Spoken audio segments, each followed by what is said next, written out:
Super star Rajinikanth தற்போது கூலி திரைப்படத்தில் மிகவும் பிஸியாக நடித்து வருகிறார். சன் பிக்சர்ஸ் நிறுவனம் தயாரிக்கும் இந்த திரைப்படத்தினை லோகேஷ் கனகராஜ் இயக்கி வருகிறார். இந்த படத்திற்கும் அனிருத் இசையமைக்கிறார். வரும் 12ஆம் தேதி சூப்பர் ஸ்டார் ரஜினிகாந்த் தனது 74வது பிறந்த நாளை கொண்டாட உள்ளார். இதற்கான ஏற்பாடுகள் மிகவும் கோலாகலமாக நடைபெற்று வருகிறது.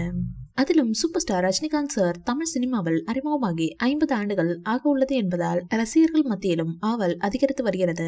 ஏற்கனவே இவரது நடிப்பில் வெளியாகி மெகா ஹிட் படமாக மாறிய ஜெயிலர் படத்தின் 2ஆம் பாகம் அடுத்த ஆண்டு படப்பிடிப்பு தொடங்கி படம் ரிலீஸ் ஆக உள்ளது என்ற தகவல் ஏற்கனவே சினிமா உலகில் பேசப்பட்டு வருகிறது. கூலி படத்தில் தற்போது நடித்து வருகிறார். இதில் அவருடன் சத்யராஜ், ஸ்ருதி ஹாசன், நாகார்ஜுனா, உபேந்திரா, சௌபின் ஷாஹிர் உள்ளிட்டோர் நடிக்கிறார்கள். வழக்கம் போல் அனிருத் இப்படத்திற்கு இசையமைக்கிறார்.